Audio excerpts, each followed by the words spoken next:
Hey everyone, it's Jim McGuinn from Teenage Kicks. This week we are talking about an album that was released August 3rd, 1979. It is Fear of Music from Talking Heads. It was their third album. So the first two were kind of, if you think about the nerdy, professorial David Byrne art school students kind of band, that's what they were, coming out of the CBGB scene in the mid-70s in New York, although they actually got together at RISD in Rhode Island, where they were all art students.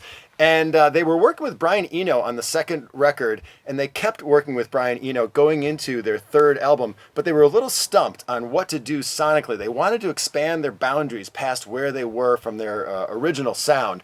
And they ended up going to Chris and Tina, that's Chris France and Tina Weymouth's loft in New York City, and rehearsing and working on songs there, which is sort of how they did it in the early days. And they liked the vibe so much at the loft that Eno came over. Yeah, imagine, Eno's coming over tonight. With the record plant mobile truck, they ran cables from the street into the loft, and that's where they recorded the basic tracks for Fear of Music. Now, compositionally, Fear of Music takes Talking Heads music into some very different directions. A heavy influence of African music, particularly on the track I Zimbra, which was also based on a Dadaist poem.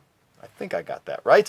And lyrically, David Byrne was starting to go all over the map, writing a little bit more stream of consciousness. These are all traits that would be continued and carried forward on the next album, really Talking Heads' masterpiece, Remain in Light. But Fear of Music is the great transitional record and one of the great albums of that crucial era, 1979. And how often do albums that are described as like gritty and depressing and weird end up on the best-selling charts? This thing did go gold. It's a very successful record. It's one of their best. We're going to pay tribute to it here because it's Teenage Kicks.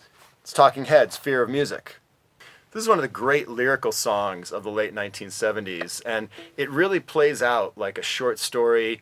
I could see it being a movie. In fact, if you heard the Blackout podcast last year, it's almost the exact scenario that's described, except in that case it's set in New Hampshire, not in New York City. But I think of him as a hipster who's dealing with the fact that the country is now at war. And what does that mean if you're in New York City? It's called Life During Wartime.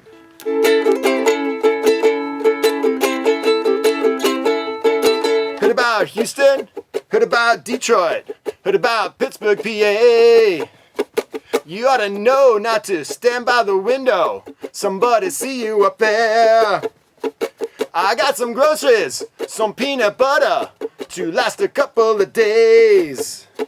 I ain't got no speakers, ain't got no headphones, ain't got no records to play. Why go to parties? Why go to nightclubs? Gonna be different this time.